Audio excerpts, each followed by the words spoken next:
আমি ভীষণ রোমান্টিক একটা মানুষ, কেউ বিশ্বাস করে না। ধরেন প্রেম করতে গেলে বাচ্চা হয়ে যাবে এরকম বিষয়। বলতে খারাপ শোনালেও আই লাভ মানি। বিয়ে হলেই হলো, প্রেম ম্যারেজ জানি না। হ্যাঁ, প্রথম ক্রাশ ছিল, ওর চোখগুলো ক্যাটস আই ছিল আর কি।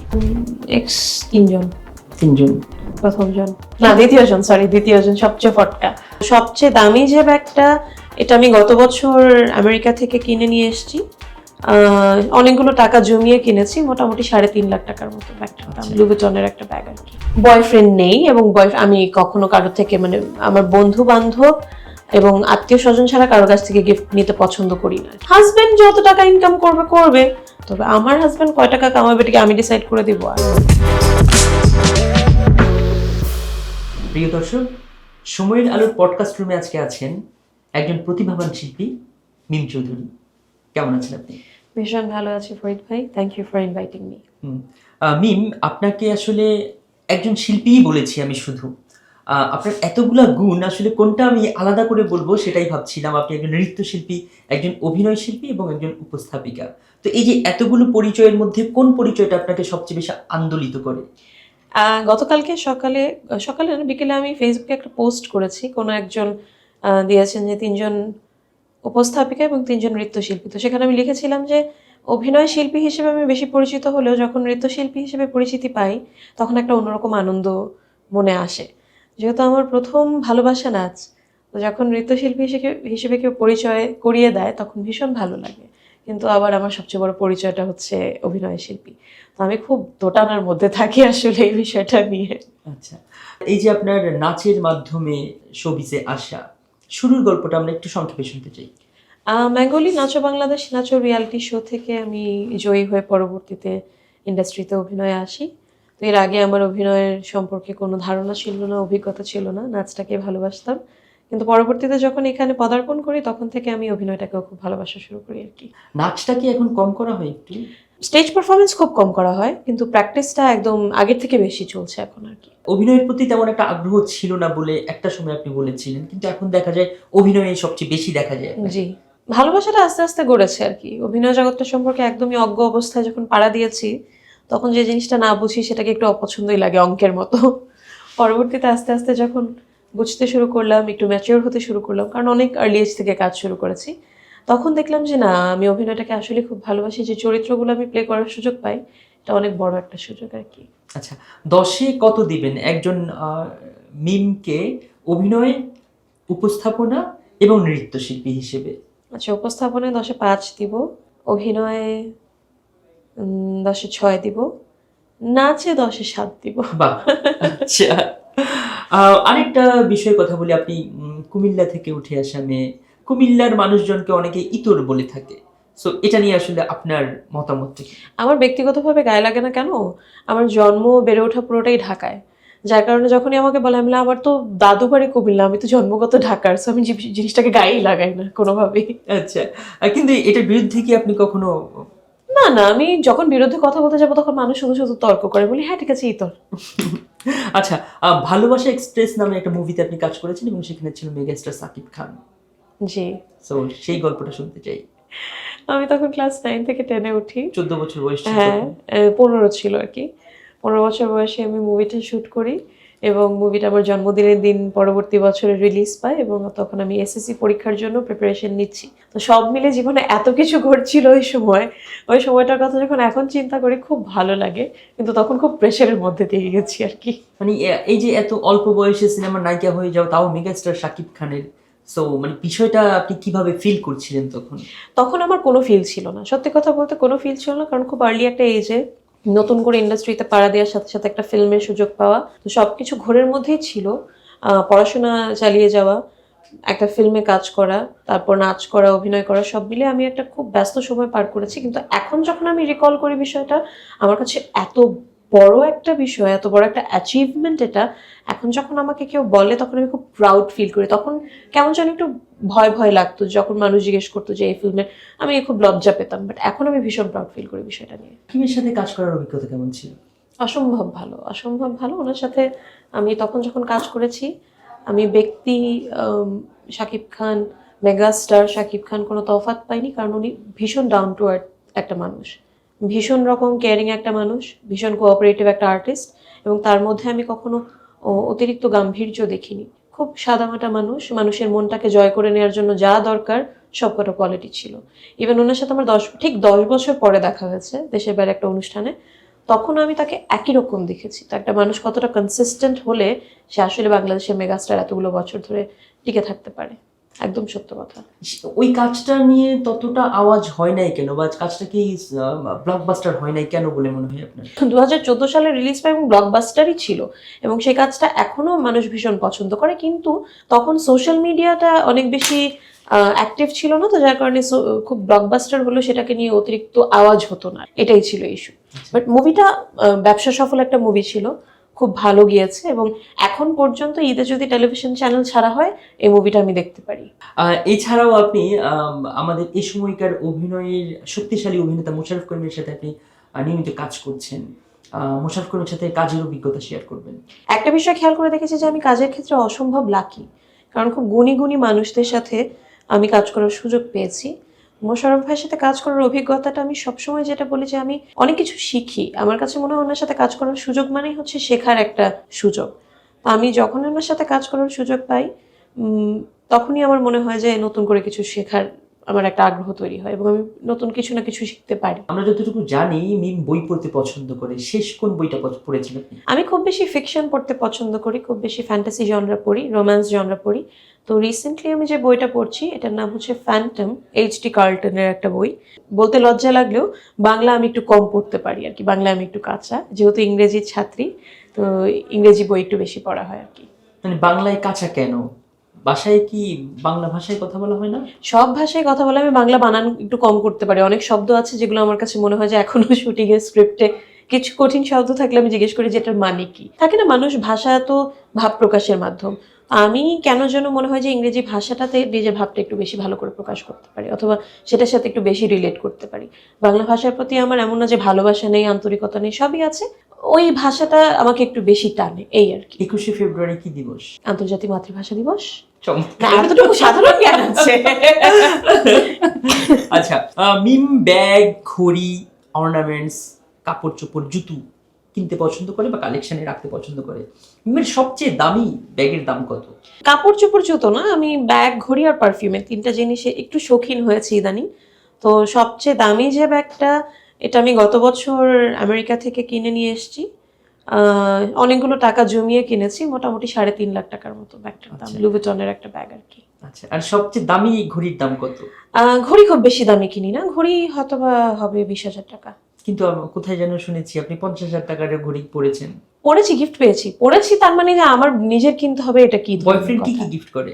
বয়ফ্রেন্ড নেই, এবং আমি কখনো কারো থেকে, মানে আমার বন্ধু বান্ধব এবং আত্মীয় স্বজন ছাড়া কারো কাছ থেকে গিফট নিতে পছন্দ করি না আর কি। আমার কাছে জিনিসটা খুব মনে হয় যে আমি কারো ঋণে পড়ে গেলাম।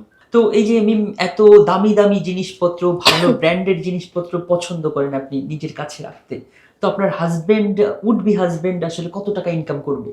এটা একদমই না, খুব একটা কেমন যেন প্রশ্ন। হাজবেন্ড যত টাকা ইনকাম করবে করবে, তার যদি মনে হয় যে তার বউকে ভালো রাখতে হলে, তার বউয়ের পছন্দ স্বাচ্ছন্দ্যটাকে প্রাধান্য দিতে হলে তার একটু বেশি টাকা কামানো লাগবে, সেটা তার বিষয়, সেটা তো তার ডিসাইড করতে হবে। আমার হাজবেন্ড কয় টাকা কামাবে এটাকে আমি ডিসাইড করে দিব? আর আচ্ছা, তো মিম আসলে কেমন স্বামী চান? ধৈর্যশীল, যে আমাকে প্রাধান্য দিবে, এই দুটো বিষয় আর কিছু আচ্ছা, না। মিমকে দেখি যে পরিবার নিয়ে বাইরে ঘুরতে পছন্দ করেন। দেশের প্রিয় কোন জায়গা আপনার? দেশের ভেতরে ঘোরার সুযোগ খুব কম পেয়েছি। আমি সবকটা জেলায় গিয়েছি। যখন আমি একটি রিয়ালিটি শো হোস্ট করেছি তখন হচ্ছে ডিস্ট্রিক্ট ভিত্তিক যে কম্পিটিশনগুলো থাকে সেখানে। আমার সবচেয়ে পছন্দ রাজশাহী। রাজশাহী জেলাটা আমার ভীষণ পছন্দ, খুব সুন্দর। দেশের বাইরে এখন পর্যন্ত আমি যে কয়টা দেশে গিয়েছি আমার সবকটা দেশই ভীষণ পছন্দ, কারণ প্রত্যেকটা একের থেকে আলাদা। আমার জাপান খুব পছন্দ, আমার স্পেন খুব পছন্দ। আমার খুব পছন্দের একটা দেশ হচ্ছে যেখানে আমি যেতে চাই, সেটা হচ্ছে ইউকে। ইউকেতে আমি ইডেন্সবার্গ যেতে চাই, এটা হচ্ছে আমার একটা স্বপ্ন। মিমকে দেখা যায় নাটকে খুব অনেকগুলো চরিত্র করেছেন ঝগড়াটে স্বভাবের। বাস্তব জীবনে মিম কি? একদম ঝগড়া করতে পারি না, আমি একদমই ঝগড়া করতে পারি না। বাস্তব জীবনে আমি যদি রাগ করি, আমি রেগে গেলে আমি শান্ত হয়ে যাই, চুপ হয়ে যাই, আমি কথা বলতে পারি না, উল্টা একদম। আচ্ছা, মিমের রাশি সম্ভবত বৃষ রাশি। বৃষ রাশির আজকের ফল, প্রেমের জন্য আজকে সুন্দর দিন, এবং ইনকামটা আজকে ততটা হবে না। বলতে খারাপ শোনালেও আই লাভ মানি। তো আমার প্রথম প্রেম হচ্ছে টাকা পয়সা, সেটাই যদি না হয় তাহলে প্রেম কি করে হবে আমার আজকে? ভালো বলেন তো। সেটাই। আচ্ছা মিম নর্থ সাউথে ছিলেন, নর্থ সাউথের ছেলে মেয়েদেরকে অনেকে পচায়, তো আপনি সেখান থেকে আবার শিফট করেছেন ইউনিভার্সিটিতে। আমি বেঁচে গেছি, আমাকে পচায় না মানুষ। কেন পচায় ওদেরকে আসলে? আসলে হয়েছে কি, নর্থ সাউথ না, আমি যেটা দেখেছি নিজে পড়তে গিয়ে, বা আমার ছোট ভাই এখন ইউনিভার্সিটিতে পড়ছে, যে স্কুল কলেজ পর্যন্ত বাবা মার একটা গণ্ডিতে থাকে, তো এরপরে প্রত্যেকে যার যার পারিবারিক জায়গা থেকে ইউনিভার্সিটিতে যায়, এবং সেখানে যাওয়ার পরে নিজস্ব একটা যখন চিন্তাধারা মানুষের সামনে পোট্রে করে, তখন অনেকেই জাজ করে আর কি। এই কারণে অনেক সময় অনেকে পচায়। এখন সেই পচানোটা নেওয়া আমার বিষয় না, নেওয়া আমার বিষয় আর কি। কেন শিফট করলেন নর্থ সাউথ? আমি যখন নর্থ সাউথে পড়ছিলাম, অ্যাট দ্য টাইম আমি একটা এয়ারলাইনে জব করি, এবং একই সাথে ক্লাস এবং জব দুটো সম্ভব হচ্ছিল না, তখন আমি পরবর্তীতে শিফট করি আর কি। এবার ঈদের কাজ সম্পর্কে জানতে চাই। ঈদে খুব বেশি কাজ করার সুযোগ পাইনি, ওয়েদারের কারণে অনেক বেশি অসুস্থ ছিলাম। বেশ কিছু কাজ করেছি, তার মধ্যে উল্লেখযোগ্য একটি কাজ হচ্ছে মোশাররফ ভাইয়ের সাথে মাছের কাটা।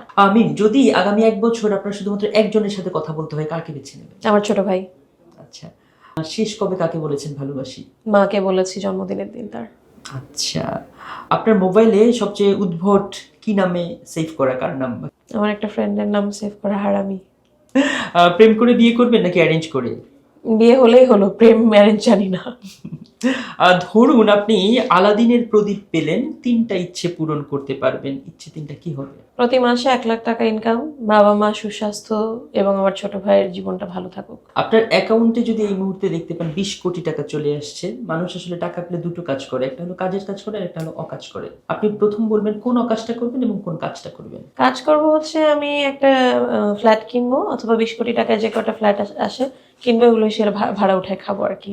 আর যদি অকাজ কেউ বলে, আমি খুব বেশি খেতে পছন্দ করি, আমি আমার সবচেয়ে পছন্দের দামি খাবারটা খেতে যাব। রান্না বান্না বা ঘরের কাজে মিম কতটুকু পটু? একদম না, সব মার বুয়া করে, আমি কিছুই পারি না, পারি কিন্তু করি না। বা আমার থেকে আমার ছোট ভাই ভালো রান্না করে।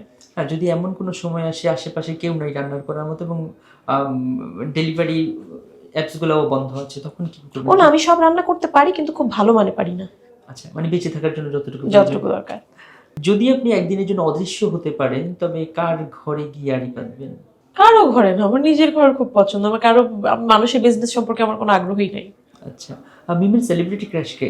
আমার সেলিব্রিটি ক্রাশ, এখন এটা তো অনেক বিস্তর একটা আলোচনা। বাংলাদেশ, ইন্ডিয়া, পাকিস্তান, কোথাকার বলেন কথা না, সব বলবো? জায়গার একটা একটা বলেন।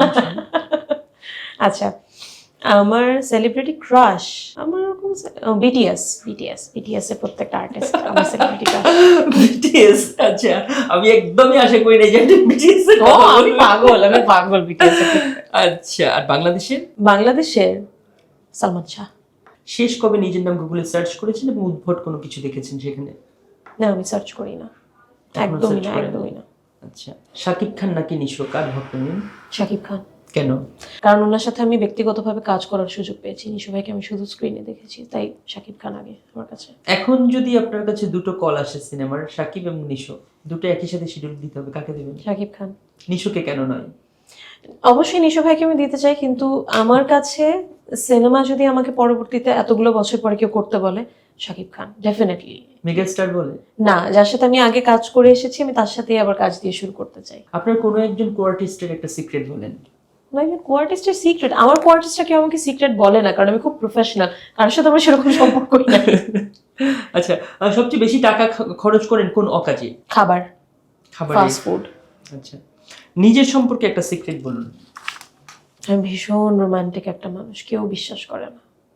আমিও বিশ্বাস করি নাই, কারণ আপনাকে দেখে বা আপনার সম্পর্কে যতটুকু আসলে স্টাডি করেছি মনেই হয় না এটা। ভীষণ রোমান্টিক একটা মানুষ, ধরেন প্রেম করতে গেলে বাচ্চা হয়ে যাবে এরকম বিষয়।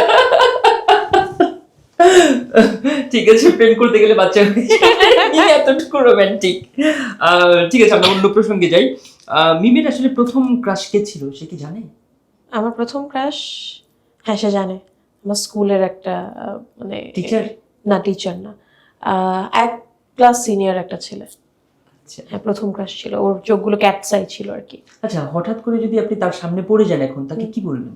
কিছুই বলবো না, বলবো ভালো আছো, এটা তো খুব ছোট, তখন আমি মনে হয় ক্লাস 5-6 পড়ি, তখনকার একটা ক্রাশ। প্রথম একটা ছেলেকে ভালো লাগা। মিমের জীবনে এক্স কয়জন? এক্স 3 জন। 3 জন। তার মধ্যে সবচেয়ে ভালো কে ছিল? প্রথম, দ্বিতীয়, তৃতীয় কোনজন? তৃতীয় জন। আর সবচেয়ে ফটকা ছিল কে? প্রথম জন, না দ্বিতীয় জন, সরি দ্বিতীয় জন সবচেয়ে ফটকা। ভালো ছিল যে তৃতীয় জন, সবচেয়ে ভালো তৃতীয় জন। আর প্রথম জন? প্রথম জন তো প্রথম প্রেম, ওটা তো আলাদা হিসাব, এটা তো ভালো মন্দ কিছুই বলতে পারবো না। ওদেরকে কিছু বলেন? ওরা ওরা 24 ঘন্টা আমাকে স্টক করে, এটা বলার কিছু নেই। আচ্ছা, আর ফেম না ট্যালেন্ট, কোনটা বেশি জরুরি মনে করেন মিম? ট্যালেন্ট। কেন? ফেম খুব ফিকল একটা জিনিস, আজকে আছে কালকে নাই থাকতে পারে। ট্যালেন্ট থাকলে সার্ভাইভ করা যায়।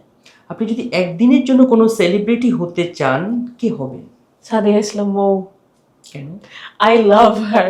আমি তার ডান্স বলেন, মডেলিং বলেন, তার পার্সোনালিটি, সেটাই তো একটা ডিফারেন্ট অরা। ধরুন একটা রুমে হাঁটলেই তো বোঝা যায় যে মৌ আপু এসছেন।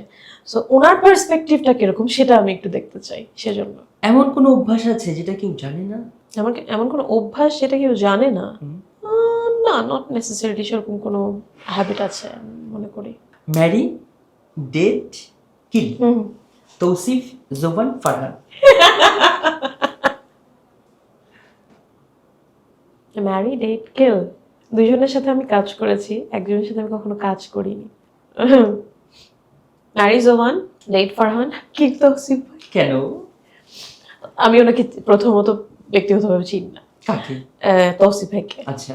জোবানের সাথে আমি কাজ করার সুযোগ পেয়েছি, অসম্ভব কোঅপারেটিভ একজন আর্টিস্ট। তো আমি এটা বিশ্বাস করি যে সে ব্যক্তিগত জীবনে একটা হাজব্যান্ড হিসেবে খুব রেসপন্সিবল ভালো একজন হবে, যেহেতু কোআর্টিস্টকে সে খুব কেয়ার করে, তার ওয়াইফকে ডেফিনেটলি করবে। ফারহানের সাথেও কাজ করেছি, ওই কাজটা ছিল একটু এরকম প্রেমিক পুরুষ টাইপের, তাই মানে রেড ফারহান। আচ্ছা, পরিমণিকে অনেকে অনেকভাবে দেখেন, অনেকভাবে বিশ্লেষণ করেন। আপনি কিভাবে পরিমণিকে বিশ্লেষণ করেন বা দেখেন? One of the most beautiful actresses of Bangladesh, আমি এভাবেই তাকে বিশ্লেষণ করব। কারণ আমি তাকে সামনেও দেখেছি, স্ক্রিনেও দেখেছি, সে অসম্ভব সুন্দরী। মনের দিক থেকেও মনে হয় সুন্দর, কারণ একটা মানুষ মন থেকে যদি সুন্দর না হয় সেটা কিন্তু চেহারায় বোঝা যায়, যে কোনোভাবে হোক বোঝা যায়, তার চোখে, তার কথাবার্তায়, তার অবয়বে।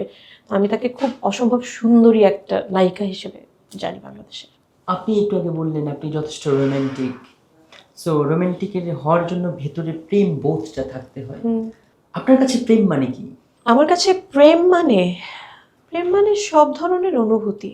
প্রেম মানে কষ্ট, প্রেম মানে বেদনা, প্রেম মানে একটা মানুষের জন্য নিজেকে উজাড় করে দেয়া, প্রেম মানে তার ভালো থাকার জন্য নিজেকে খারাপ রাখা, সবটাই। খুব সুন্দর করে বলেছেন, গুছিয়ে বলেছেন। এমনটা আমার এই শোতে এখনো কেউ বলেন এত সুন্দর করে। আচ্ছা, আপনি নিজেকে মানুষ হিসেবে 10-এ কত দেবেন এবং অভিনেত্রী হিসেবে কত দিতে চান? অভিনেত্রী হিসেবে 10-এ 6, মানুষ হিসেবে আমি আশা করি 10-এ 8, 10-এ 10 না হলেও। কারণ যদি নিজেকে ভালো না মনে করি তাহলে ভালো হবো কি করে? ধরুন আপনাকে একদিনের জন্য সুপার পাওয়ার দেওয়া হলো। কি সুপার পাওয়ার? যে কোনো কিছু হতে পারে, এমন একটা সুপার পাওয়ার যেটা দিয়ে আপনি যা ইচ্ছে তাই করতে পারবেন। যা ইচ্ছে তাই করতে পারবো, অথবা যা ইচ্ছে তাই হয়েও যেতে পারবেন।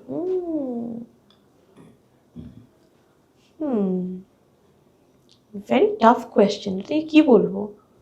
সুপার পাওয়ার দিলে আমি কি করব?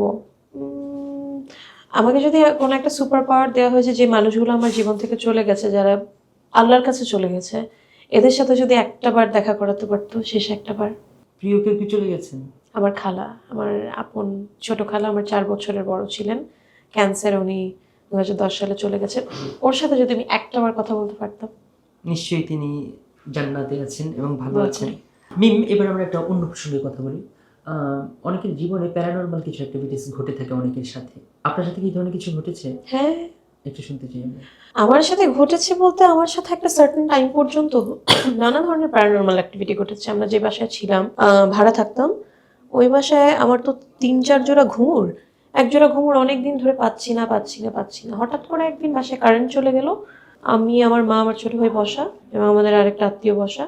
হঠাৎ করে আমি ড্রয়িং রুমে বসা, আমার রুম থেকে রান্নাঘর পর্যন্ত ঘুঙুর পরে কাউকে দৌড় দিতে শুনলাম। আমরা সবাই শুনলাম, অন্ধকার, কিন্তু কোনো কারেন্ট নাই, মোম জ্বালায়নি, জেনারেটর আসেনি। যখন ফ্ল্যাশ লাইট দিয়ে খোঁজা হলো, তখন দেখা গেল যে আমাদের ঘুঙুরটা রান্নাঘরে এক ধরনের থাকে না, র্যাক থাকে না আমাদের প্লেট গ্লাস রাখার, ওই র্যাকের সাইডে ঝুলানো। সেটা এর থেকে বড় প্যারানরমাল অ্যাক্টিভিটি আমার লাইফে আর কিছু হতেই পারে না। এটা কি মানে কিভাবে হয়েছে, পরে কি কিছু বের করতে আমরা পেরেছেন? কিছুই জানি না, এবং আমরা পরবর্তী বাসা ছেড়ে দিই, বাসায় থাকিনি। এটা আমাদের নিজস্ব বাসা। তো আমার রুমের সাথে একদম অ্যাটাচ মসজিদ আর কি, মসজিদটা একদম আমার রুমের এই সাইড থেকে। আতরের গন্ধ, বিভিন্ন গন্ধ তো আসা যাওয়া করেই। আমার রুমে মাঝে মধ্যে দরজা কেউ মোচড় দিয়ে খুলে দিত, আমার মায়ের, প্লাস রুমের অনেক কিছু ধাপধুপ পড়ে যেত। আমার বাসায় এখন বিড়াল আছে, কিন্তু 5 বছর আগে বিড়াল ছিল না, তো এগুলো টের পেতাম কিন্তু কখনো রিয়াক্ট করতাম না। এখন আর সেগুলো নেই, বিড়াল আনার পর থেকে কিচ্ছু নেই।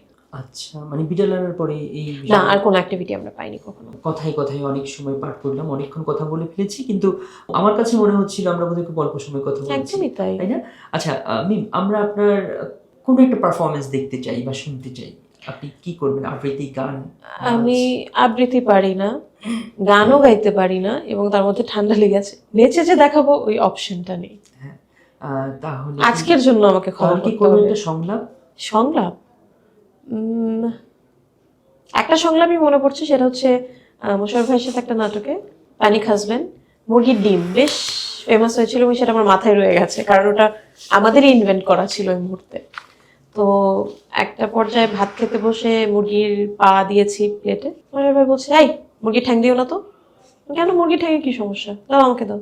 বললো, মুরগি কই যায় না যায় এই ঠ্যাং দিয়ে এগুলো খাওয়া লাগে। খুব আস্তে করে আলতো করে বলেছে, তাহলে মুরগির ডিম খাওয়াটাও ছেড়ে দাও। তখন ডিমটা এখানে আর কি, আমার ওটাই মনে পড়ে। আচ্ছা, প্রিয় দর্শক, আমাদের পডকাস্টে এতক্ষণ সাথে ছিলেন মিম চৌধুরী। নিঃসন্দেহে আপনাদের চমৎকার একটা মোমেন্ট কেটেছে। আজকের এই প্রোগ্রামটা কেমন লেগেছে, কোথায় কি অসঙ্গতি মনে হয়েছে, প্লিজ কমেন্ট বক্সে লিখতে ভুলবেন না। সবাই ভালো থাকবেন, এবং মিম, আপনি যদি দর্শকের উদ্দেশ্যে কিছু বলতে চান। প্রিয় দর্শক, অনেক ভালো থাকবেন। আশা করি আমাদের এই আড্ডাটা আপনাদের ভালো লেগেছে। বেশি বেশি করে বাংলা নাটক দেখুন, আমাদের পাশে থাকুন, এবং সবাই ভালো থাকুন।